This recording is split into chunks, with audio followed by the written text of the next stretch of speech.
ভগবান চৈতন্যদেব তিনি তার চৈতন্য চরিতামৃতের সুন্দর মাকে বোঝানোর মধ্যে দিয়ে আমাদের বলে গিয়েছেন যে এই কলিযুগে শ্রেষ্ঠ তপস্যা হচ্ছে একাদশী ব্রত পালন করা। এবং ভক্তি বিনোদ ঠাকুর সুন্দর ভজন গেয়ে আমাদেরকে নির্দেশিকা দান করলেন, মাধব তিথি ভক্তি জননে যতনে পালন করি। কি এই মাধব তিথি? বলছে এই মাধব তিথি ভক্তি জননী। এই মাধব তিথি হচ্ছে একাদশী তিথি। এই একাদশী তিথি যে পালন করবে তার ভক্তি অবশ্যম্ভাবী। ভক্তি আসবেই, আজ আসুক কাল আসুক আর পরশুই আসুক।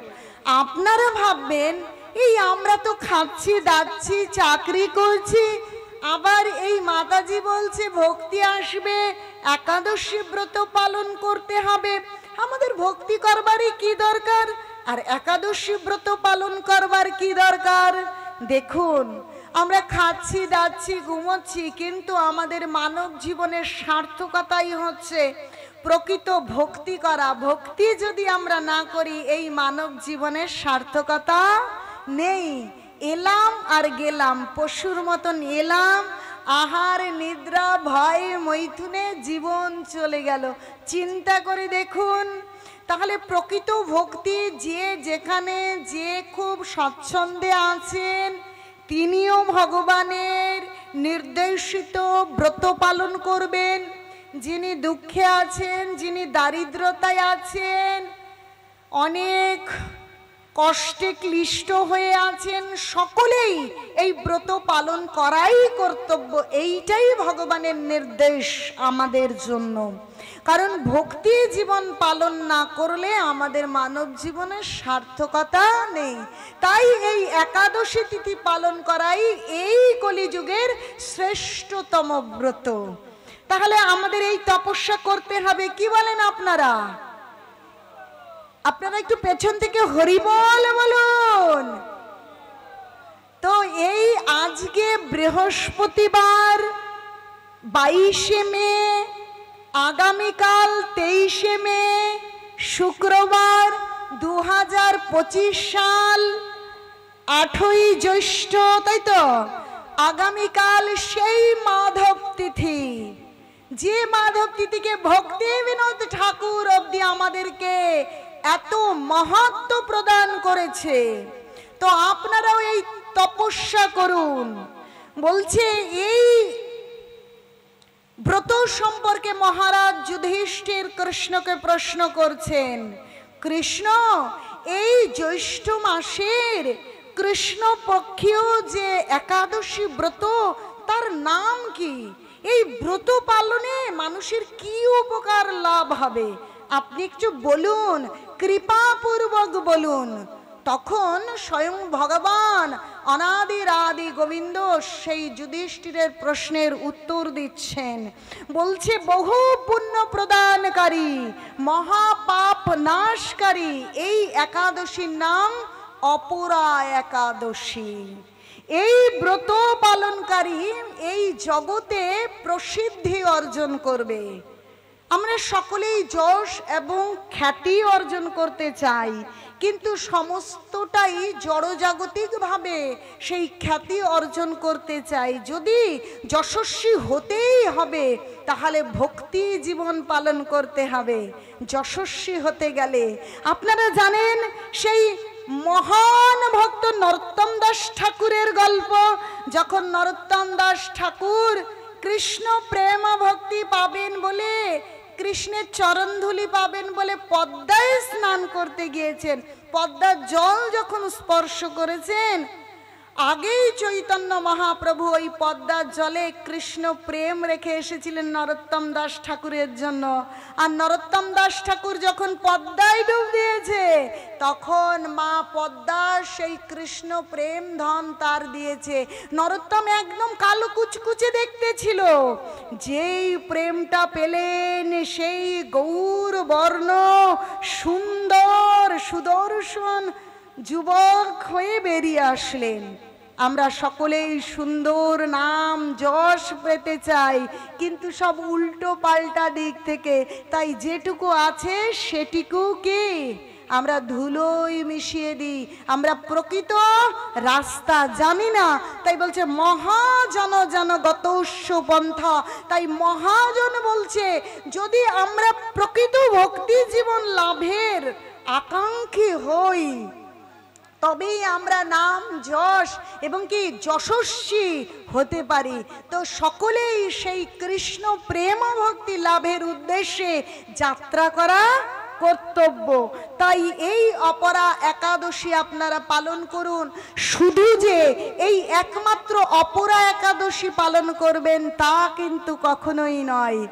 যতগুলো একাদশী আসছে, মাসে দুটো করে একাদশী ব্রত আসে, আপনারা 15 দিন নিজেদের স্বাভাবিক নিয়মে খাওয়া দাওয়া করবার পর একাদশীর দিন পঞ্চশস্য বর্জন করে একাদশী তিথি পালন করেন।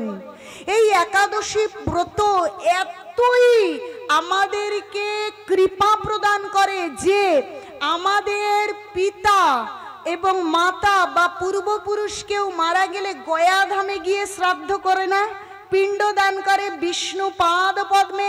বলছে বিষ্ণু পাদ পদ্মে পিণ্ড দান করে যা না হয়, যা হয় তার থেকেও অধিক ফল লাভ দেয় যদি একাদশী ব্রত পালন করি। তাই এই একাদশী ব্রত যদি পালন করেন, কোনো পুত্র বা পুত্রী, কোনো পুত্র যদি একাদশী তিথি পালন করেন, তার পিতাকে তিনি নরকে থাকেন আর যেখানেই থাকেন তাকে উদ্ধার করতে সক্ষম হন। কারণ এই পুত্র কথাটা এসছেই পুত নামক নরক থেকে পিতা মাতাকে উদ্ধার করে বলে পুত্র। কিন্তু এই কলিযুগে পুত্র জানে না কিভাবে উদ্ধার করবে। শাস্ত্র বিরুদ্ধ আচরণের রমরমা, কিন্তু শাস্ত্র বলছে যদি একাদশী তিথি পালন করে তাহলে তার পূর্বপুরুষ কোনো রকম করে করলে 7 পুরুষ, মোটামুটি ভালো করে করলে 14 পুরুষ, আর নিষ্ঠার সঙ্গে যদি কেউ পালন করে 21 পুরুষ পর্যন্ত উদ্ধার হতে পারে। তাই আপনার কি আপনাদের পিতা মাতা পূর্বপুরুষগণকে উদ্ধার করতে চান? কারণ আমরা যদি না চাই, আমাদের ছেলে মেয়েদের দ্বারা আমরা কি করে উদ্ধার হব ভেবে দেখেছেন? আমরা ভাবছি আমাদের তো ছেলে হলো না, আমাদের কে শ্রাদ্ধ করবে, পারলৌকিক ক্রিয়া করবে, আমরা উদ্ধার হব কি করে? আমরা ওদের উপর নির্ভর করছি। কিন্তু আমরা যদি না শেখাই যে আমাদের পিতামাতাকে কি করে উদ্ধার করতে হয়, ওরা কি করে শিখবে? ওরা আমাদেরকে কি করে উদ্ধার করবে? তাহলে আমাদের ওদেরকে শেখাতে হয়, তাই তো, শেখাতে হবে তো। তাই আমাদেরকে একাদশী ব্রত পালন করতে হবে। মাসে 2টো করে একাদশী আসে, অবশ্য পালনীয় ব্রত। আপনারা সকলে পালন করুন। কালকে আগামীকাল একাদশী তিথি, আপনারা এই অপরা একাদশী তিথি পালন করুন পঞ্চশস্য বর্জন করে। কি কি বাদ দেবেন? চাল, গম, সরিষা, যব এবং ডাল, এই পঞ্চশস্য বর্জন করে আপনারা একাদশী ব্রত পালন করবেন। যারা সক্ষম তারা নির্জলা করবেন, যারা নির্জলা পারবেন না তারা জল খাবেন, জল খেয়ে না পারলে ফল খাবেন, ফল খেয়েও যদি না পারেন তাহলে আলু, কাঁচকলা, পেঁপে, কুমড়ো, চীনাবাদাম সেদ্ধ দিয়ে ভগবানকে তুলসী পাতা দিয়ে নিবেদন করে খাবেন। কিন্তু বেশি খাই করে ওই দিনটা নষ্ট করবেন না। ওই দিনটা বেশি বেশি করে ভগবানকে স্মরণ করুন। তেল, সানফ্লাওয়ার তেল খাওয়া যায়, কিন্তু সেই তেলে আজকাল অনেক ভেজাল, অত খাই করবার দরকার নেই। ফল খান একদিন, বা ওই সমস্ত সবজিগুলো সেদ্ধ করে পেতে পারেন। এইভাবে আপনারা একাদশী তিথি পালন করেন। অনেকে ভাববেন আমাদের তো সুগার আছে, হাই প্রেশার আছে, আমরা রুগী, বা বাচ্চারা একটু দুর্বল হয়ে যাবে, একাদশী করতে দেওয়া যাবে না। সমস্ত বিষয়টা ভুল। দেখুন, যারা একাদশী ব্রত করে না তাদেরকে জিজ্ঞেস করবেন তাদের সুগার আছে কিনা, হাই প্রেশার আছে কিনা। যে একাদশী না করলে সুগার হাই প্রেশার হবে না, এরকম যদি হয় তাহলে নাই করুন, কিন্তু এরকমটা নয়। আপনারা যদি এই ব্রত পালন করেন তাহলে শরীরে অসুস্থতা কম আসবে। আগেকার দিনে মানুষ বেশি দিন বেঁচে থাকতো শুধুমাত্র শাস্ত্রীয় বিধান মেনে চলতো বলে। সেই জন্য আপনারা এই উপোস ব্রত করুন, ভগবানের নাম করুন, গীতা ভাগবতম পড়ে একাদশী ব্রত উদযাপন করুন। বাচ্চাদেরকেও এই ব্রত উদযাপন করতে শেখান। অন্তত একদিন পাকস্থলীকে বিশ্রাম দিন। আধ্যাত্মিক কোনো উন্নতি হবে, শারীরিকভাবে ভালো থাকতে পারবেন, মানসিকভাবে অনেক বেশি আত্মিক উন্নতি হবে আপনাদের। বলছে ব্রহ্ম হত্যা, গো হত্যা, ভ্রূণ হত্যা, পরনিন্দা, পরস্ত্রী গমন, মিথ্যা ভাষণ প্রভৃতি গুরুতর পাপ এই ব্রত পালনে নষ্ট হয়ে যায়। আপনারা ভাববেন আমরা কখনো গো হত্যা তো করিনি, ব্রাহ্মণ হত্যা তো করিনি, আমরা তো ভ্রূণ হত্যা করিনি, তাহলে এই পাপ নষ্ট হওয়ার প্রশ্নও আসে না, একাদশী তিথি পালন করবারও কোনো প্রশ্নই আসে না, তাই তো? কিন্তু আপনাদের ভালো করে বুঝতে হবে, গান্ধারীর নাম শুনেছেন আপনারা মহাভারতে, 100 পুত্রের মৃত্যু হলো। তো গান্ধারী কিন্তু খুব ভালো ভক্ত ছিল, শিবের অনুগত ছিল। তো বলছে আমি তো কোনো পাপ করিনি, 50 জীবন কোনো পাপ করিনি, তাহলে আমাকে এত বড় শাস্তি কেন দেওয়া হলো? 100 পুত্রের একসঙ্গে মৃত্যু। তখন বলছে আরেকটু পেছনে গিয়ে দেখো, দেখা গেল যে 50 জীবন পূর্বে তিনি 100টা ফড়িং এই ধরনের কিছুকে হত্যা করেছিলেন খেলার ছলে। সেই প্রারব্ধ কর্ম 50 জীবন পরে তার 100 পুত্রের মৃত্যু হলো একই জীবনে। তাই আমরা ভাবছি এ জীবনে তো আমরা এরকম কোনো পাপ করিনি, ভদ্র সভ্য, চুরি ডাকাতি করি না, আমরা কেন এই ব্রত করব? একে তো পূর্ব জন্মের প্রারব্ধ কি আছে আমরা জানি না, অনেক অজানা পাপ কর্ম অপরাধ থাকতে পারে। আর দ্বিতীয়ত হচ্ছে জ্ঞানে অজ্ঞানে আমাদের অনেক পাপ হয়। আমরা কলিযুগে আছি, আমরা কাদা নিয়ে কাজ করব আর সাদা শাড়িতে কাদা লাগবে না, তা কি হয়? হয় কি? কেউ বলতে পারবে আমি সম্পূর্ণ পবিত্র, আমার মধ্যে কোনো কলুষতা কখনো স্পর্শ করেনি? সেটা কলিযুগে হয়ই না। জ্ঞানে অজ্ঞানে, জেনে না জেনে আমাদের পাপ কর্ম হয়েই যায়। তাই যা কিছু পাপ কর্ম আছে সেই বিষয়টা থেকে বেরিয়ে যেন এই মানব জীবনকে সার্থক করতে পারি, তাই একাদশী ব্রত। তাই আপনারা ওই ধরনের চিন্তা ভাবনা না করে এই মাধব তিথি পালন করুন। নিতাই গৌর প্রেমানন্দে। যারা মিথ্যা সাক্ষ্য দান করেন, ওজনে ছলনা করেন, শাস্ত্রের মিথ্যা ব্যাখ্যা প্রদান করেন, জ্যোতিষের মিথ্যা গণনা, মিথ্যা চিকিৎসা করে থাকেন, তো যা কিছু পাপ হয়ে থাকুক না কেন জ্ঞানে ও অজ্ঞানে, এই ব্রত পালন করতে হবে। কিন্তু এরকম ভাববেন না এই ব্রত করব আর নতুন নতুন করে এই সমস্ত অপরাধ করব, এই মানসিকতা ভীষণ মারাত্মক। কখনো এরকম চিন্তা করবেন না। যা হয়ে গেছে সেগুলোকে নষ্ট হবে, কিন্তু পুনরায় আবার করব না, প্রতিজ্ঞা আমরা করতে পারি না। এটাও কিন্তু মহাজনরা বলছেন আমরা কখনো খারাপ করব না এই প্রতিজ্ঞা করতে পারি না, কারণ কলিযুগে আমাদের জিহ্বা কি অত ভালো নয়। তাই আমরা বলতে পারি চেষ্টা করব যে আর নতুন করে অপরাধ করব না, ভগবানের কাছে প্রার্থনা করব যাতে নতুন করে কোনো অপরাধ কোনো পাপকর্ম না করি। ঠিক আছে, এইভাবে আমরা এগিয়ে যাব। ক্ষত্রিয় যদি স্বধর্ম ত্যাগ করে, যুদ্ধক্ষেত্র থেকে পালিয়ে যায়, তবে সে ঘোরতর নরকগামী হয়। কিন্তু যদি এই ব্রত পালন করে সে সেখান থেকে বেরিয়ে আসতে পারে। মকর রাশিতে সূর্য অবস্থানকালে মাঘ মাসে প্রয়াগে স্নান করলে যে ফল হয়, একাদশী ব্রত এই অপরা একাদশী ব্রত পালন করলে সেই ফল হয়। শিবরাত্রিতে কাশীধামে কেউ যদি উপবাস করে তাতে যে ফল লাভ হয়, একাদশী তিথি পালনে সেই ফল হয়। গয়া ধামে বিষ্ণু পাদ পদ্মে পিণ্ডদানে যে ফল লাভ হয়, এই গৃহে বসে যদি একাদশী পালন করেন তাহলে তার সেই ফল হয়।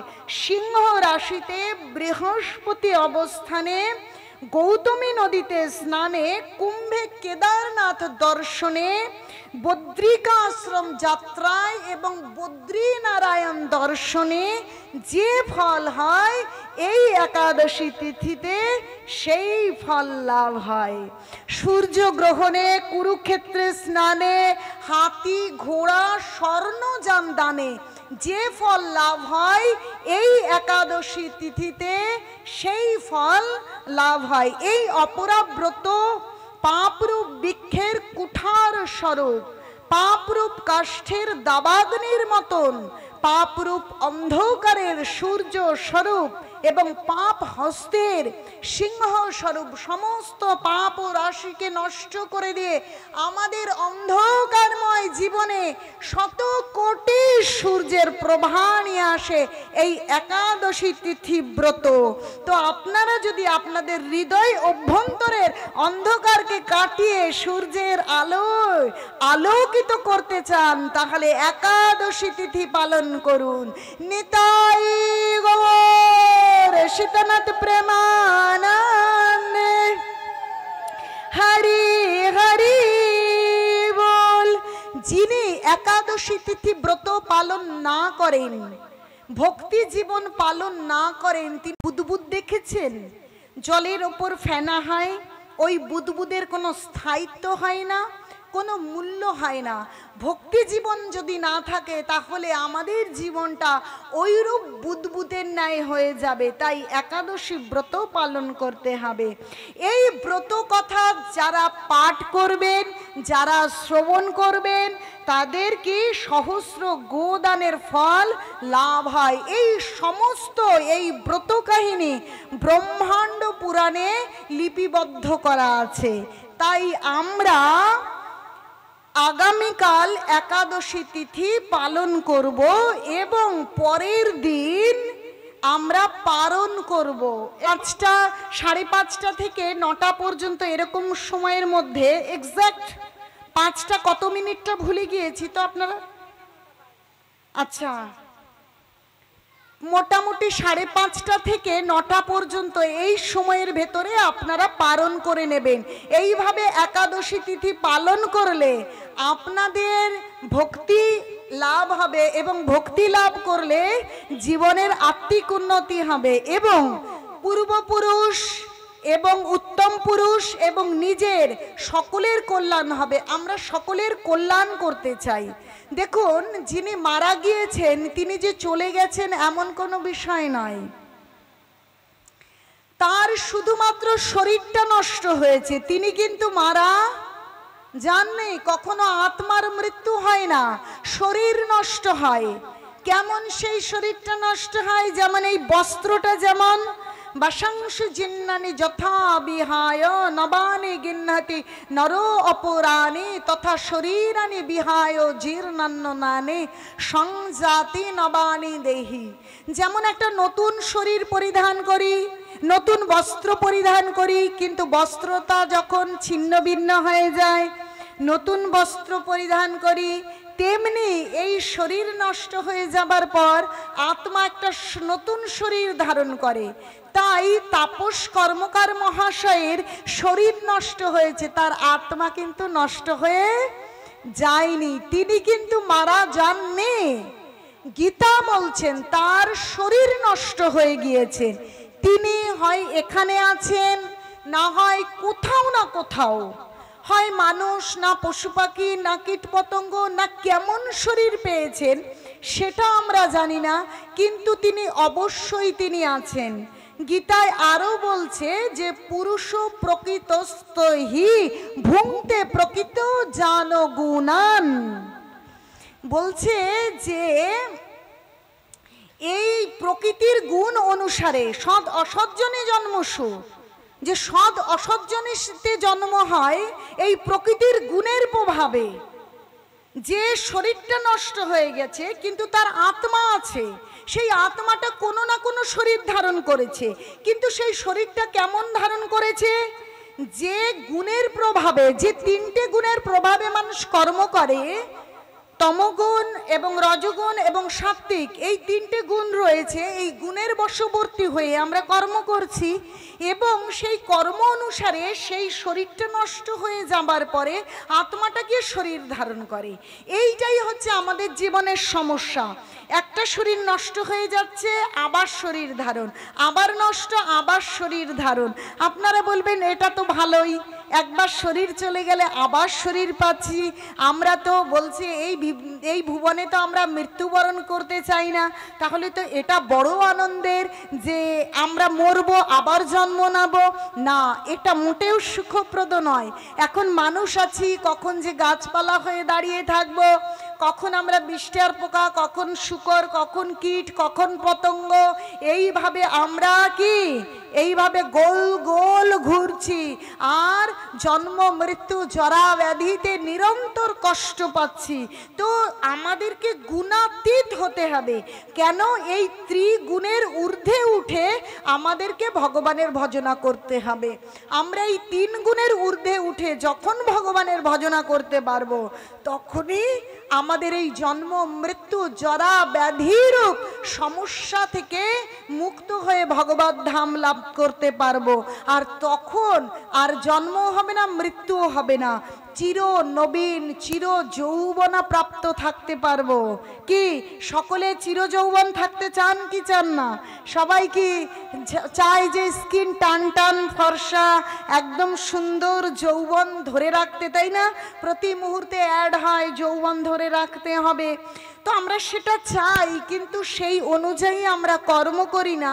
সেটার জন্য শাস্ত্র বলছে যে আমরা যদি তিনটে গুণের ঊর্ধ্বে উঠি, আমরা এই তিনটে গুণের অতীত হতে পারি, শুদ্ধ সাত্ত্বিক অর্থাৎ ভগবানের চরণে আশ্রয় পেতে পারি, তাহলেই আমাদের এই বারবার কোথাও না কোনো জীবনে জন্মগ্রহণ করবার যে দুঃখ, সেই দুঃখ থেকে মুক্ত হয়ে চিরজীবন চিন্ময় ধাম লাভ করতে পারি। সেই জন্য আমাদেরকে ভগবানের ভজনা করতে হবে। তো এই প্রভু যেখানেই থাকুন না কেন তিনি কিন্তু শ্রবণ করছেন, কারণ মৃত আত্মা তিনি যেখানেই থাকুন না কেন সেই আত্মা ভাত ডাল তরি তরকারি খায় কিনা জানা নেই, কিন্তু ভাগবত কথা অবশ্যই শ্রবণ করতে পারেন। দেখবেন মৃত আত্মার আগের দিনই তো কথা হয়েছে না, সেই রাজার কন্যার সেই গয়না নিয়ে যাচ্ছে, তো একজন মারা গিয়েছে, তার গলার গয়না ধরে একজন টানটানি করছে, তখন সেই মৃত আত্মা জীবিত হয়ে গেছে আর বলছে এই আমার গয়না নিও না, এটা আমার খুব পছন্দের গয়না। আসলে যখন কেউ মারা যায় মানুষের শরীরটা এতই প্রিয় যে সেই আত্মা শরীর থেকে দূরে যেতে পারে না, তাই সেই শরীরের কাছাকাছি ঘোরাঘুরি করে। সেই জন্যই কীর্তনিয়াদের ডেকে নিয়ে আসে হরিনাম করানো হয়, ভাগবত পাঠ দেওয়া হয়, যে সে যদি গীতা ভাগবতমের কথা শ্রবণ করে তাহলে কি হবে, তার মধ্যে একটা বৈরাগ্য আসবে এবং তার শরীরের প্রতি যে আসক্তি সেই আসক্তি কমবে এবং সে তার নিজ গন্তব্যে পৌঁছতে পারবে। তাই এই ভাগবত কথা সেই আত্মা শ্রবণ করে এবং শ্রবণ করে তার মঙ্গল সাধিত হয় এবং ঊর্ধ্বগতি প্রাপ্ত হয়। তাই তন্ময় কর্মকার প্রভুকে অনেক সাধুবাদ জানাবো এবং তার পরিবারকে, তারা ভগবানের ভক্তদের ডেকে নিয়ে এসে আজকে ভজন কীর্তন হরিনাম ভগবানের ভক্তদের দিয়ে রন্ধন করিয়েছেন, ভগবানের উদ্দেশ্যে নিবেদন হয়েছে। সেই প্রসাদ তার পিতার উদ্দেশ্যে নিবেদন হবে, কারণ দেখুন এই প্রসাদ পেলেই তার আত্মার উন্নতি সাধন হবে। আমরা কেউ জানি না, বিশেষ করে সাধারণ মানুষ জানে না, তারা ভাবে আমাদের পিতামাতা তো মাছ মাংস এটা সেটা খেত, তাই তাদের মৃত আত্মার উদ্দেশ্যে তারা যেটা খেত সেইটা দিলে বুঝি তিনি খাবেন আর তিনি হৃষ্টপুষ্ট হবেন। কিন্তু একদম মিথ্যা চিন্তা ভাবনা, শাস্ত্র বিরুদ্ধ চিন্তা ভাবনা। ভালো করে চিন্তা করে দেখুন যেদিন কেউ মারা গেল সেদিন তার শরীরটা নিয়ে পুড়িয়ে দেওয়া হয়েছে। শরীর আর আত্মা দুটো এক বস্তু নয়। গাড়ি আর ড্রাইভার, দেখুন আমি গাড়িতে এসেছি, গাড়িটা ওখানে দাঁড়িয়ে আছে। এখন কি যদি আমি বলি এই গাড়ি চলে আয় তো আমি বাড়ি যাব, গাড়ি একা একা আসতে পারবে? গাড়িতে যতক্ষণ না ড্রাইভার গিয়ে বসবে গাড়ি কিন্তু চলবে না। ওই গাড়িরও পেট আছে, গাড়িও খায়, আবার কি ড্রাইভারও খায়। গাড়ির খাবার পেট্রোল ডিজেল, কিন্তু ড্রাইভার ডাল অন্ন শাক সবজি খায়। এখন আমরা মনে করি যে ওই দেহ আর দেহি এক, গাড়ি আর ড্রাইভার যেমন এক নয়, তেমনি দেহ আর দেহি, আত্মা আর শরীর এক নয়। শরীর যেদিন নষ্ট হলো, শরীর তো পুড়িয়ে দেওয়া হলো, রইল বাকি কি? আত্মা। আত্মাকে তো আগুন দিয়ে পোড়ানো যায় না। বলছে নৈনম ছিন্দন্তে শাস্ত্রাণি নৈনম দহতি পাবকো না চৈনম ক্লেদায়ন্তপো ন শোষয়িত মারুতো। তাকে তো আগুনে পোড়ানো যায় না, অস্ত্র দিয়ে কাটা যায় না, জল তাকে ভিজিয়ে দিতে পারে না, বায়ু তাকে শোষণ করে নিয়ে যেতে পারে না। এই আত্মা নিত্য শাশ্বত। সেই জন্য বলছে যে এই আত্মা, শরীর যা খেত এই আত্মাটা খায় না। কিন্তু আমরা এত পড়াশুনো করি, ডিগ্রিধারী হই, আমরা আধুনিক যুগে আছি, তবু শরীরটা পুড়িয়ে দিয়ে এসে বলি আমার বাবা তো একটু পুঁটি মাছ ভালো খেত, একটু আর বললাম না, এটা খেত ওটা খেত, সাজিয়ে নিয়ে দেওয়া হয়। যে মুহূর্তে ভগবান যে বিষয়গুলো বারণ করেছে সেই বিষয়গুলো নিয়ে এসে ওইভাবে পোছ লাগায়, সাধারণ মানুষ বলে প্রেত শ্রাদ্ধ পরিণত করি। এই জন্যই কলিযুগে এত সমস্যা, এত সমস্যায় জর্জরিত হচ্ছি আমরা। কিন্তু ভগবান বলছেন ভগবানের প্রসাদ যদি নিবেদন হয়, বিষ্ণুর নিবেদিতান্নেন যষ্টভ্যং দেবান্তরম পিতৃভ্যশ্চাপি তদ্দেয়ং ততান্তায় কল্পতে। বিষ্ণুকে নিবেদিত অন্ন, নিবেদিত সেই প্রসাদ যদি মৃত আত্মার উদ্দেশ্যে, কারণ শরীর তো পুড়ে গিয়েছে, আত্মা কেবল ভগবানের প্রসাদ খায়। শরীর আর আত্মায় ডিফারেন্সটা যতক্ষণ আপনারা না বুঝতে পারবেন এই বিষয়টা কিন্তু ক্লিয়ার নয়। আত্মা কিন্তু শরীরের মতন খাবার খায় না। শরীর যা যা খেত শরীর পুড়িয়ে দেওয়া হয়েছে, রইল আত্মা। সেই আত্মা গিয়ে নতুন শরীর ধারণ করবে। তাই সেই আত্মার উদ্দেশ্যে ভগবানের প্রসাদ নিবেদন করলে সে সুস্থ পুষ্টি বিধান হয় এবং তার আত্মিক উন্নতি হয় এবং তিনি ঊর্ধ্বগতি প্রাপ্ত হন। আর এই বাড়ির প্রভু আজ তার বাবার উদ্দেশ্যে ভগবানের প্রসাদ নিবেদন করবেন বলে অনুষ্ঠানের আয়োজন করেছেন। আর প্রভু অনেক করে বলে গিয়েছিলেন আমি খুব ছোট্ট, কোনো সাধন ভজন শিক্ষা কোনো কিছুই আমার নেই, তবু উনি আমাকে বলেছিলেন মা তুমি একটু আমাদের বাড়িতে আসবে। তা আমি বলেছিলাম হ্যাঁ ডাকলেই আসবো। তখন তো জানতাম না ওই বাড়িতে এসেছি, এটাই ওনার বাড়ি, আশেপাশে হবে হয়তো, অবশ্যই আসবো। তো তার সেই ইচ্ছে পূরণ আজ হলো। হয়তো তিনি আজ সশরীরে এখানে উপস্থিত নেই, কিন্তু এইটা ভাববেন না যে তিনি নেই, তিনি অবশ্যই আছেন। হয়তো যে শরীরে যে রূপে তিনি এখানে ছিলেন সেই রূপে তিনি আজ এখানে নেই, কিন্তু অবশ্যই তিনি আজ এসেছেন এই ভাগবত কথা শ্রবণ করতে। কারণ এটা যে এক বলছে ইচ্ছে বা কামনা থাকা উচিত নয়, কিন্তু কামনাও দুই রকম। একটা হচ্ছে বলছে আত্মেন্দ্রিয় প্রীতি বাঞ্ছা, তারে বলে কাম। কৃষ্ণেন্দ্রিয় প্রীতি ইচ্ছা ধরে প্রেম নাম। কৃষ্ণেন্দ্রিয় প্রীতি ছিল যে আমাদেরকে ডেকে নিয়ে আসবে, ভগবানের কথা হবে, ভগবানকে উদ্দেশ্য করে নৃত্য হবে এবং তিনি আনন্দ করবেন, প্রসাদের আয়োজন হবে। তাহলে এই ইচ্ছেটা তার ভগবান কেন্দ্রিক।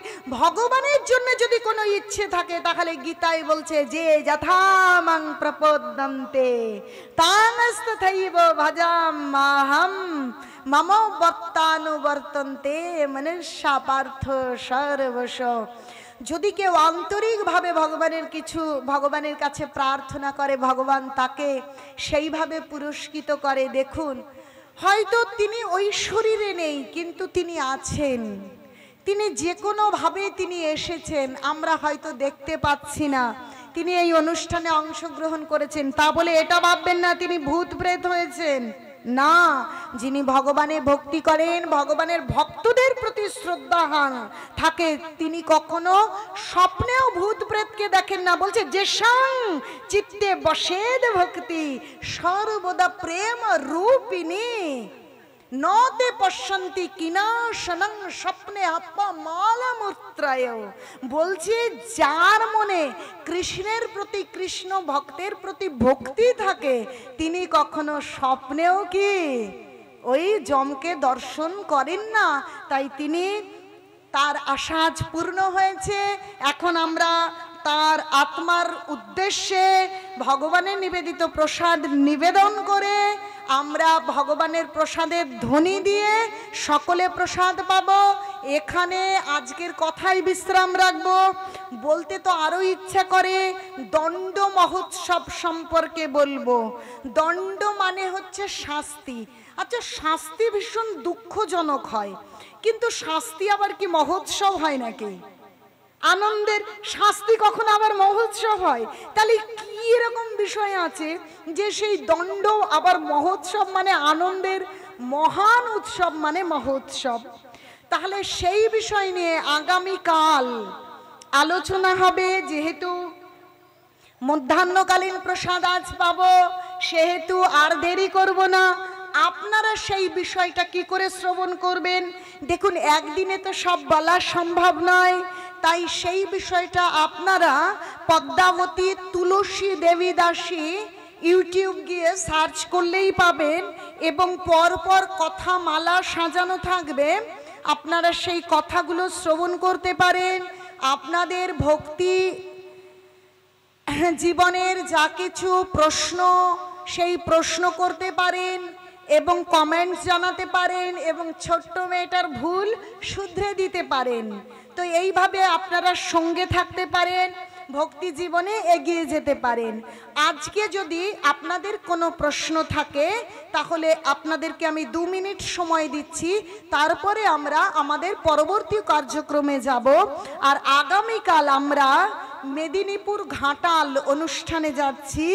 সেই অনুষ্ঠানে দণ্ড মহোৎসব আলোচনা হবে, সেটা আপনারা ইউটিউবে গিয়ে শ্রবণ করবেন।